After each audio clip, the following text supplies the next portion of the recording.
If you have been watching and reading our reviews the past few months, you have seen quite a few microbrand watches with the Genta design.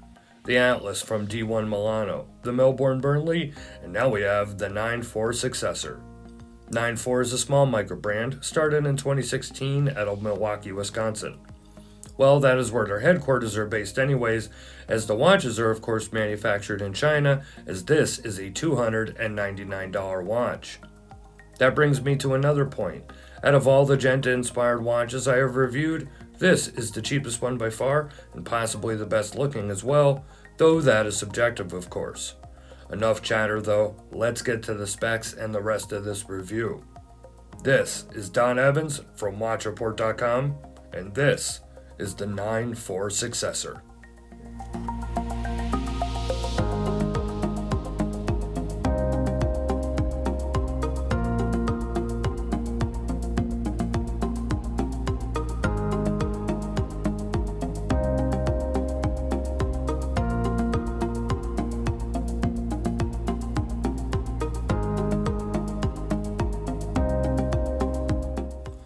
As I already mentioned, this is another Genta-inspired design, which as you can tell, seems to be the popular trend among many micro brands these days.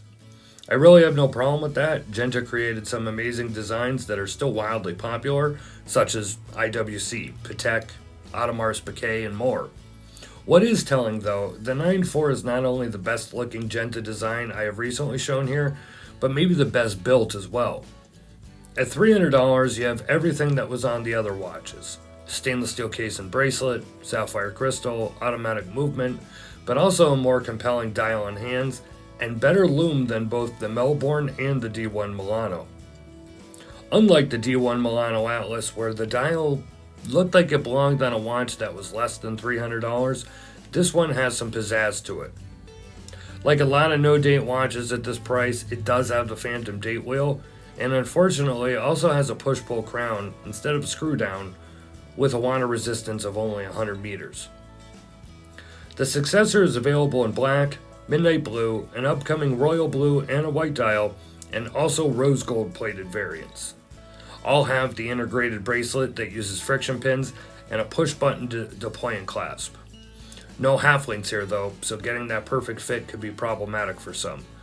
With the exception of the outer portion of the bezel edges and the crown, the case and bracelet is done in a heavy brushed stainless steel finish with a nicely etched back, which keeps the NH35 movement secure.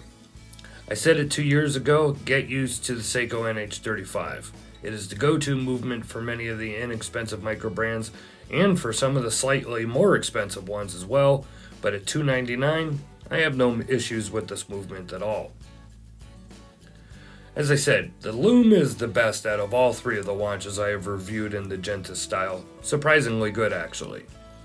I think maybe the only thing I would have put it over the edge would have been having that brand logo loomed as well, though the blasted finish applied logo is nice, and adding lume to it would of course not aid in telling the time in dark at all. It would just be fun to have.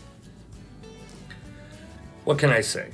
For $300, it is probably the best of the Genta designs I have reviewed to date, in the micro brand world that is. It's thin, well made for the price, feels and looks good on the wrist, and if you're in the US, you can deal with the brand directly for repairs and customer service needs and not have to send anything overseas, which these days and in these times can have significant delays. Really not much else to say. It is a nice watch for the price, but I wonder what the brand has in mind for their next model, as it seems they're a very small micro brand, and with the prices they charge, doesn't seem like they'll be making a ton of profit, so not sure the longevity of 9-4 watches.